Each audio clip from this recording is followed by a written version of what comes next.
20,000 illegal na vape products na karamihan ay binibenta online ang nasamsam ng mga otoridad sa isang raid sa Giginto, Bulacan kamakailan ayon sa BIR. Halos 6 na milyong piso ang naitalang tax liabilities nito.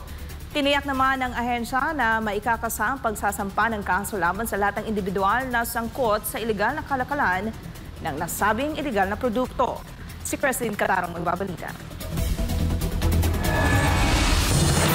Nag-i-evolve na ang paraan ng bentahan ng mga illegal na vape product ayon sa Bureau of Internal Revenue. Sinabi ni BIR Commissioner Rawi Olomagi Jr. sa simula ay lantaran ang pagbebenta sa mga physical store, ngunit matapos ang mga naunang raid at pagkakakumpiska ng mga produkto, itinago na nila ang mga illegal. Ang mga compliant na vape products na lang ang nakadisplay. Tapos ang sunod nilang ginawa ay nag-shift na sila sa online. Kamakailan lang nasamsam ng BIR katuwang ang National Bureau of Investigation ang 20,000 piraso ng illegal na vape products sa isinagawang operasyon sa Giginto, Bulacan. Ibinunyag ng opisyal na ang bahay ay ginamit bilang tagong imbakan ng mga illegal na produktong ito na karamihan ay ibinebenta online na walang kaukulang dokumento at hindi rehistrado sa BIR. Sambit ni Lumagi, aabot sa halos 6 na milyong piso ang tax liabilities nito. Karamihan ng kanyang benta ay online.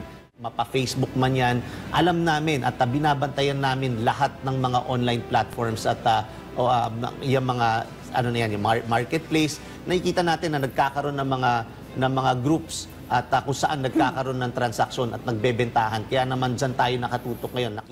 Patuloy naman ang kanilang koordinasyon sa mga ahensyang gaya ng NBI para masawata ang lumalalang online trade ng hindi lisensyado at hindi rehistradong vape products. Tiniyak din ng BIR na ikakasa nila ang pagsasampa ng mga kaso laban sa lahat ng mga individual na sangkot sa iligal na kalakalan ng vape products.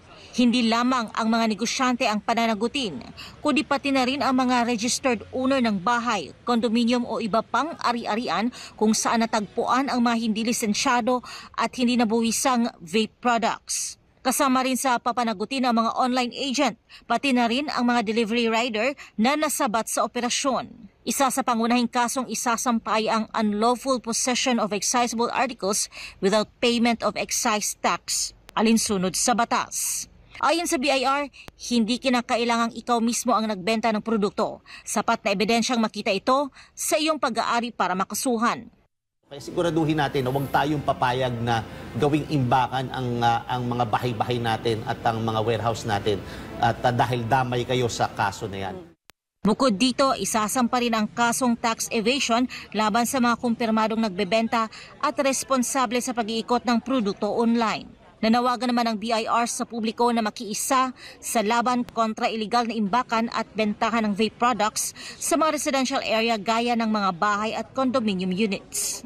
Ang pagsumbong niyo po, pwede niyo pong gamitin ang si Revi, yung chatbot natin sa ating website na pwede po magsubmit ng complaint dyan or sa email sa email po natin, commissioner@bir.gov.ph. Ibigay lamang po yung detalye kung saan, ano yung mga nakita ninyo at saan po yung lugar na yan at ma-actionan po natin yan.